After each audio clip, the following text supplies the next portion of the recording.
देखिए कानून मंत्री रविशंकर प्रसाद से एक्सक्लूसिव बातचीत।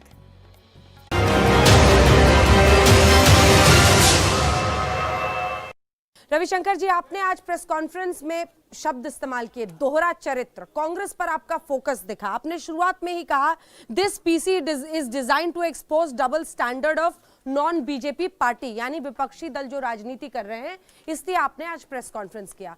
देश सोच रहा था सर कानून मंत्री सामने आएंगे, तीनों बिल मेरे हाथ में है, कुछ आप समझाएंगे किसानों को, ताकि जो आप लोगों का कहना है कि विपक्ष भ्रम पैदा कर रहा है वो भ्रम दूर होगा। रविशंकर जी। देखिए अंजना जी, जहां तक किसानों से चर्चा का सवाल है, हमारी सरकार बिल्कुल इंस्टीट्यूशनलाइज्ड रूप से उनसे बात कर रही है। तोमर जी बात कर रहे हैं, पीयूष गोयल जी बात कर रहे हैं, पदाधिकारी बात कर रहे हैं, तो उस पर मैंने कोई टिप्पणी नहीं की।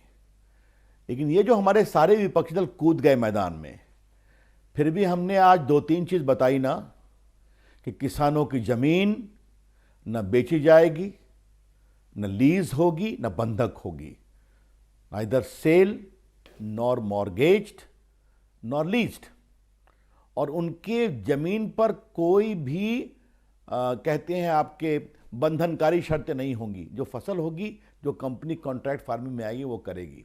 एक बात। दूसरी बात, हमने क्या कहा कि इस साल 28-30 नवंबर तक 60,000 करोड़ की धान की फसल खरीदी गई है सरकार के द्वारा एमएसपी के अंतर्गत, और इसमें लगभग 2/3 आया है सिर्फ आपके पंजाब से। तो मतलब एमएसपी में खरीदारी भी हो रही है, हमने उसको भी इंक्रीज किया। तो ये दो बातें हमने आज देश को बताई। और तीसरी मुझे बताना जरूरी है, जो मैंने देश के आईटी मंत्री के रूप में बताया था, और मैं चाहता हूं आपके चैनल के माध्यम से देश के सामने जाना चाहिए। हमने एक नेशनल एग्रीकल्चर मार्केट डिजिटल बनाया है, जिसमें 1000 मंडियां 21 राज्यों की रजिस्टर हो गई हैं, जिसमें लगभग 1,68 लाख किसान रजिस्टर हुए हैं, और लगभग 1.5 लाख व्यापारी रजिस्टर हुए हैं, और अब तक 1,15,000 करोड़ का उस पर व्यापार हुआ है फसलों को बेचने का। तो अवसर देते हैं तो किसान कैसे उसका उपयोग करता है, ये 3 बातें मैंने बताई वहां पर, जो जाननी जरूरी है। ठीक है, अब ये मुझे बताइए, आपने कहा विपक्ष पर हमला किया, क्यों नहीं करेंगे? आप विरोध के लिए विरोध करते हैं, आपका कोई वजूद नहीं बचा है, आपका कोई अस्तित्व नहीं बचा है। लोकसभा में हारते हैं, विधानसभा में हारते हैं, बिहार में हारते हैं, और हैदराबाद में भी हार जाते हैं आप नगर निगम के चुनाव में। उसके बाद कहीं भी विरोध करना हो, चाहे वो शाहीन बाग हो, या सीए हो, या 3 तलाक हो, या राफेल हो, या आपके किसान कह रहे हैं कि आप मत आइए, हमारे मंच पर मत आइए, लेकिन आप भारत बंद के लिए कूद गए हैं। तो उनके दोहरे चरित्र को इसलिए एक्सपोज कर रहे हैं। 1 मिनट वक्त दीजिए। जब कांग्रेस कहती है कि हम मंडी कानून को समाप्त करेंगे अपने मैनिफेस्टो में, कांग्रेस कहती है किसानों को हम नियंत्रण और जकड़न से मुक्त करेंगे। श्रीमान शरद पवार पत्र लिख रहे हैं यूपीए सरकार में सारे लोगों को कि अगर आप मंडी कानून को नहीं बदलोगे तो आपको हम केंद्र से पैसा भेजना बंद कर देंगे। तो उस समय तो सब लोग खामोश रहते हैं। तो ये बातें देश के सामने क्यों नहीं आनी चाहिए, मुझे बताइए तो आप। इसलिए कहा दोहरा चरित्र, डबल स्टैंडर्ड, हिपोक्रेसी शर्मनाक है, तो देश को बताना जरूरी था ये। ठीक है, लेकिन आपने कहा कि आपने जो आज शब्द का इस्तेमाल किया था अपने प्रेस कॉन्फ्रेंस में, आपने कहा कि आप करें तो किसानों का कल्याण, हम करें तो आप सड़कों पर आ जाते हैं। अब ये बताइए सर कि आपकी कुछ पुरानी चिट्ठियां तो वो भी निकाल कर लाते हैं जब आप लोग विरोध करते थे। तो ये तो सत्ता और विपक्ष का चरित्र हो गया है, जो जहां पर बैठा है उस हिसाब से काम करता है, स्टैंड लेता है। देखिए, हमने एक बात और कही, अगर आप मेरी पूरी प्रेस कॉन्फ्रेंस को कोट करेंगी तो हमने कॉन्ट्रैक्ट फार्मिंग किस किस प्रदेश में लागू हुई है, उसमें मैंने भाजपा के प्रदेश का भी जिक्र किया, हमने कांग्रेस का भी जिक्र किया, हमने बीजेडी का भी जिक्र किया, हमने कई बात का जिक्र किया। डीएमके ने भी इस दिशा में अपनी सरकार में प्रयास किया था। तो मैंने ईमानदारी से देश का चरित्र प्रस्तुत किया है। और फिर मैं कहता हूं, क्या किसान वही जकड़न में रहेंगे, मंडियों के दबाव में रहेंगे, या किसान अवसर लेगा? आप देखिए, आज कई अखबारों में ये बातें छप रही हैं। मुझे अच्छा लगेगा अंजना जी, कभी आप अपने चैनल पर दिखाइए किस तरह से नए नए पढ़े लिखे नौजवान आज शिमला मिर्च की खेती कर रहे हैं। आज क्रैश क्रॉप, जब मुझे मालूम है बुलंदशहर में ऑस्ट्रेलिया के लोग कंपनियां आती हैं और एक से एक गाजर पैदा होता है किसानों के द्वारा और वो लाखों रुपए कमा रहे हैं। तो भारत के किसान, हमने ये भी कहा कि अमरिंदर सिंह पेप्सी के एक बड़े फ्रेंचाइजी के कार्यक्रम में कैसे गए थे पिछले साल पंजाब में। तो हमारा खाली कहना है कि किसानों को अवसर दीजिए, वो लाखपति बनेगा, करोड़पति बनेगा, उसे रोका क्यों जा रहा है कि मंडी के अंतर्हतियां हो? ये हैं बड़े सवाल। और इसलिए मैंने फिर कहा कि अगर हमारे एक प्रयोगात्मक कार्यक्रम नेशनल डिजिटल ई नैम जो है उस पर अगर नेशनल एग्रीकल्चर मार्केट, एक देश एक मार्केट, वो डिजिटल प्लेटफॉर्म पर 1,15,000 करोड़ का व्यापार लगभग अगर हमारे 1,68,00,000 किसान कर सकते हैं, 1000 मंडियां आ सकती हैं, तो ये बताता है अवसर क्या है, उस अवसर को आगे बढ़ने दिया जाए। लेकिन सर, आपने पॉलिटिक्स का अवसर विपक्ष को दे दिया क्या? ये सवाल मैं इसलिए पूछ रही हूं क्योंकि देखिए आज 12वां दिन है, इस ठंड में किसान डटे हुए हैं बॉर्डर्स पर। ये कहा जा सकता है कि वो इसका सियासी फायदा उठा रहे हैं कल के भारत बंद का, लेकिन समस्या है तब तो उसका फायदा उठा रहे हैं। वो सिचुएशन है, उसके लिए आपकी क्या स्ट्रैटेजी है? क्योंकि वो तीनों कृषि बिल अब चाह रहे हैं कि पीछे लीजिए वरना हम पीछे नहीं हटेंगे। रविशंकर जी, अब ऐसा है, इस पर मैं बातचीत चल रही है तो उस पर मैं कोई टिप्पणी नहीं करूंगा। इस देश में बड़े किसान कितने हैं, मझोले कितने हैं, छोटे किसान कितने हैं। अच्छा होगा अगर अंजना जी अपने अनुभव का लाभ उठाकर अपने चैनल पर यह भी देश को ज्ञान देंगी कि देश के 80% प्लस किसान छोटे किसान हैं, मझोले किसान हैं। क्या उनको अवसर नहीं मिलना चाहिए? और ये चर्चा तो हो रही है। अगर सरकार ने ईमानदारी से कहा है कि आपकी हर शंकाओं का हम निराकरण करना चाहेंगे, तो कुछ लोग सुनवाई करते हैं कि एमएसपी का एश्योरेंस दे दीजिए, फिर एकाएक कहते हैं तीनों बिल को रिपील करिए। तो ये सब चर्चा वहां हो रही है। मुझे कोई आरोप किसानों पर मुझे कुछ नहीं कहना है। किसानों ने ईमानदारी से कहा है कि हम इसको पॉलिटिकल पार्टी से दूर रखें। ठीक है जी, आपके प्रेस कॉन्फ्रेंस से ही मैं तमाम बातें निकाल रही हूँ। सर, आपने कहा, शरद पवार ने कहा था कि 6 महीने में खत्म हो जाएगी एपीएमसी एक्ट। मंत्री थे, देश के सारे सीएम को चिट्ठी लिखी थी, डॉक्यूमेंट्री एविडेंस के सामने, मैं देश के सामने ये तमाम बातें रख रहा हूँ। आपने फिर मुलायम सिंह को भी लिया, लेकिन मैं शरद पवार पर स्पेसिफिक सवाल पूछ रही हूँ। ऐसे कई फैसले हैं आपकी सरकार के जिसका शरद पवार ने समर्थन किया। आपको लग रहा है इस मुद्दे पर वो भी सरकार को कटघरे में खड़ा कर रहे हैं, पॉलिटिक्स कर रहे हैं शरद पवार? देखिए, आज मैं शरद पवार एक वरिष्ठ नेता, मैंने उनकी इज्जत भी की। और आप जो मेरी प्रेस कॉन्फ्रेंस की बात करें, मैंने उसमें क्या कहा था, वो बहुत सम्मानीय हैं। 4-5 बार मुख्यमंत्री रहे हैं, वर्षों केंद्र में मंत्री रहे हैं, और वो सुधार के पक्षधर मैं जानता हूं। इसलिए मैंने उनका पूरा, आज भी चिट्ठियां मेरे सामने हैं जो मैंने प्रेस में प्रस्तुत किया था। और मैं, बड़े पत्रकार हैं देश का, उसके इंटरव्यू में उन्होंने क्या कहा था 2005 में कि 6 महीने में मंडी एक्ट खत्म होगी, एग्रीकल्चर प्रोड्यूस मार्केट एक्ट, और जो नहीं सुधार करेंगे उनका हम फाइनेंशियल ग्रांट बंद कर देंगे। उस समय तो उनकी सरकार बिना प्रधानमंत्री के अनुमति के उन्होंने कहा होगा क्या? और जिस समय 2005 में इंटरव्यू में ये बात कह रहे हैं, आप याद करिए, उनकी सरकार के साथ सारे खड़े थे जो आज विरोध कर रहे हैं। क्या कांग्रेस पार्टी, क्या टीएमसी, क्या लेफ्ट पार्टीज, क्या मुलायम सिंह यादव, क्या लालू प्रसाद की पार्टी, क्या ममता जी की पार्टी, सभी खड़े थे ना जो आज विरोध कर रहे हैं। तो वो तो इस सीमा तक जाने को तैयार थे कि अगर सरकार अपने मंडी कानूनों में सुधार नहीं करेगी तो हम आपको वित्तीय सहयोग देना बंद कर देंगे। तो वो तो इस सीमा तक चले गए थे। हमने तो ऐसा कुछ नहीं कहा है। तो फिर आज जब वो विरोध करने लगते हैं तो ये हमें आश्चर्य लगता है कि कहीं ना कहीं तो राजनीति में एक नैतिकता होनी चाहिए, एक स्टैंड होना चाहिए। और ये बड़े सवाल मैं कहूँगा, क्योंकि आपका चैनल देश भर में देखा जाता है, हमारे किसानों को नए विकास के अवसर मिलने चाहिए कि नहीं मिलने चाहिए? हमारे किसानों की आमदनी बढ़नी चाहिए कि नहीं बढ़नी चाहिए? या वही मंडी, वही कुछ बिचौलियों की जकड़न, वही जब वो कहेगा तो वही पौध लगाएंगे जो वो चाहेगा? क्या ऐसे ही करना है? ये है बड़े सवाल।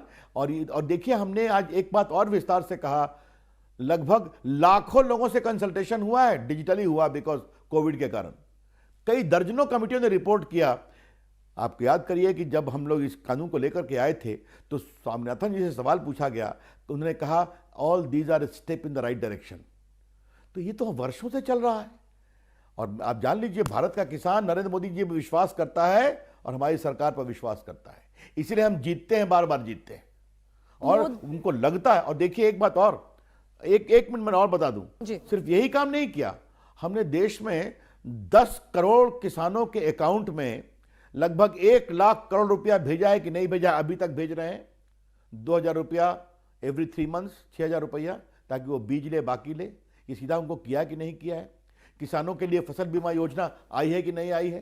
किसानों का मानधन का कार्यक्रम हमने किया है कि नहीं किया है? तो सिर्फ यही नहीं, कानून नहीं, किसान स्वावलंबी बने, इसके लिए हम लाखों करोड़ उनके अकाउंट में भी भेज रहे हैं। ये भी किसान देख रहा है। ठीक तो है, हमारी नीयत बहुत साफ है, ये हम कहना। मोदी विरोध का मौका देख रहा है इसमें विपक्ष, ये आरोप लगाया है आपने। जी, मुझे इसका जवाब अच्छा कि आपने सवाल किया। राजनीति में आप अपना स्वार्थ रखिए, इस पर मेरी कोई आपत्ति नहीं है, लेकिन एक नई पॉलिटिक्स हम देख रहे हैं कि आपने जब मुख्यमंत्री बनते हैं तो आप भी वही करते हैं। आज अखिलेश बाबू जी ने गिरफ्तारी का स्वांग रचा, उनके पिताजी ने स्टैंडिंग कमेटी में कहा था बिल्कुल मंडी समाप्त करो, किसान परेशान होता है। किसान नेता रहे मुलायम सिंह जी, बड़े नेता हैं। टीएमसी के लोगों ने, अकाली के लोगों ने भी स्टैंडिंग कमेटी के सामने एग्रीकल्चर की सारी बातें कही हैं। लेकिन ये बताइए कि क्या आप बार बार चुनाव में हारते हैं तो मोदी जी के खिलाफ अगर कहीं भी कोई विरोध होता है तो क्या आप उसके पीछे खड़े हो जाएंगे? यह है बड़े सवाल। किसान का होगा तो खड़े हो जाएंगे, राफेल होगा तो खड़े हो जाएंगे, किसानों की शहादत का सबूत मांगा जाएगा तो उसमें खड़े हो जाएंगे आप, कि बालाकोट का सबूत दो, तोहरी का सबूत दो। ये क्या हो रहा है भाई? शाहीन बाग होगा तो उसमें खड़े हो जाएंगे। आज आतंकवादियों के खिलाफ पूरे चिट्ठे सामने आ रहे हैं ना कि क्या क्या कॉन्स्पिरेसी थी, आप भी देख रही हैं, कोर्ट भी बहुत सख्त है उस पर। तो ये हमें समझ में नहीं आ रहा है कि कुछ भी होगा तो मोदी जी के विरोध करने का कोई भी अवसर मिले तो क्या राजनीति में शुचिता नाम की अब कोई चीज नहीं बची है क्या? जनता बार बार जवाब देती है, फिर जवाब देगी। लेकिन आप जो एक अव्यवस्था फैला रहे हैं, तो आप लोग सत्ता में रहे हैं कि नहीं?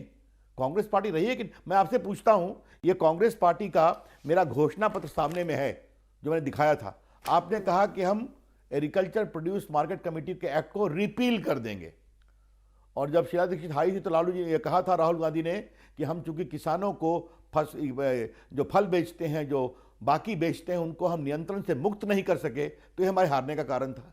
ये पूरा प्लानिंग कमीशन की रिपोर्ट मेरे सामने है, मनमोहन सिंह की सरकार में, जो 10 में 11 में रिपोर्ट देती है कि अगर किसानों की आमदनी को बढ़ाना है तो कृपया कर करके आपको ये खोलना पड़ेगा। तो क्या मनमोहन सिंह की अनुशंसा के बिना उनके अंतर्गत का प्लानिंग कमीशन ये रिपोर्ट दे रहा था? तो ऐसा नहीं है कि चिट्ठी शरद पवार ने कोई कैजुअली लिखी, ये सुविचारित सोच थी और ठीक सोच थी।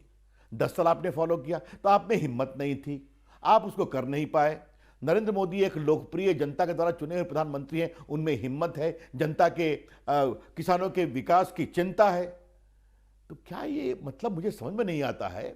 इसीलिए देखिए, जितने लोग विरोध कर रहे हैं, राहुल गांधी की सरकार रही है, कांग्रेस पार्टी 58 साल सत्ता में रही है, आपके सपा उत्तर प्रदेश में सत्ता में रही है, बाकी लोग सत्ता में रहे हैं, शरद पवार तो मत पूछिए, कई बार मुख्यमंत्री रहे हैं, तो फिर भी विरोध के लिए आप आ जाएंगे इस स्तर पर।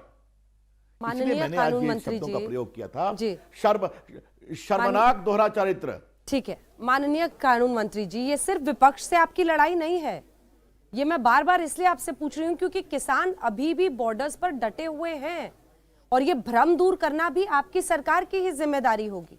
लेकिन आपने तुलना की है कि सीएए हो, शाहीन बाग हो, कोई सुधार का विषय हो, कोई विषय हो, खड़े हो जाते हैं। विपक्ष पर आप हमला कर सकते हैं, लेकिन कृषि मंत्री ने भी कहा है कि किसान संगठन और उनके नेतृत्व करने वाले लोग हैं जिनसे हम बात कर रहे हैं। आपने बिल्कुल कहा। आज मुझसे आपने, जो कि मेरे प्रेस कॉन्फ्रेंस पर ये चर्चा रखी है मुझसे अपने प्राइम टाइम पर, तो मुझसे सवाल पूछा गया था। मैंने कहा नहीं, इस पर मैं कुछ नहीं बोलूंगा, क्योंकि हमारे किसान संगठन के नेताओं के साथ हमारी सरकार एक व्यवस्थित रूप से सार्थक चर्चा कर रही है। वो चर्चा को होने दीजिए। हम किसानों की बात ईमानदारी, और हम एक लोकतांत्रिक सरकार है। अगर देश के किसानों के संगठन को अगर हमसे कुछ सवाल पूछना है तो हम उसका सम्मान करते हैं। उन्होंने ये भी कहा कि विज्ञान भवन में अपना भोजन हम खुद लेकर के आएंगे। कहा ठीक है, आपका वो भी स्वागत है। तो हमने तो कभी उनको रोका नहीं। देखिए, इस बात को समझिए, हम लोकतांत्रिक आचरण में विश्वास करते हैं, इसलिए 4-5 राउंड की बातचीत हुई। भले लाखों किसानों से हमारे विभाग के लोगों ने बात की थी, मैंने कहा तुमसे चर्चा करेंगे, फिर चर्चा करेंगे। उसमें हम पीछे नहीं हटेंगे, क्योंकि लोकतंत्र में अंजना ओम कश्यप एक बात ध्यान रखिए, सुनवाई भी जरूरी है। हम सुन रहे हैं उनको, अगर उनकी बात में कुछ लगेगा वजन सुधारने के बाद सुधारेंगे, लेकिन ये हमको मालूम है कि ये कानून हमने किसानों के हित में बनाया है और काफी विचार सुविचारित रचना सोच के बाद बनाया है, अनुभवों के बाद बनाया है, और स्वामीनाथन ऐसे बड़े बड़े कृषि के विद्वानों के सोच के आधार पर बनाया है। ठीक है, लेकिन रास्ता निकल जाएगा, आपको ये भरोसा है? आप कह रहे हैं कि वो बातचीत कृषि मंत्री कर रहे हैं। सवाल यही है सर कि यहाँ पर सुलह का रास्ता निकलेगा 2 कदम पीछे हटने से, शायद दोनों ही पक्षों को हटना पड़े, लेकिन क्या उस तरह की फ्लेक्सिबिलिटी के लिए सरकार तैयार है? क्योंकि किसान तो अड़े हुए हैं। देखिए, फिर मैं आपसे कहूंगा, हमारे किसान के नेताओं से हमारी सरकार की बातचीत अगर एक सिस्टम से चलती है तो मुझे उचित नहीं होगा कि मैं देश के सबसे तेज चैनल की प्रखर एंकर श्रद्धामना अंजना ओम कश्यप के साथ उस बातचीत की फ्लेक्सिबिलिटी और नॉन फ्लेक्सिबिलिटी पर चर्चा करूं। अच्छा होगा इस चर्चा की पूरी प्रक्रिया को आप उसी गरिमा तरीके से चलने दीजिए जैसे ये चल रही है।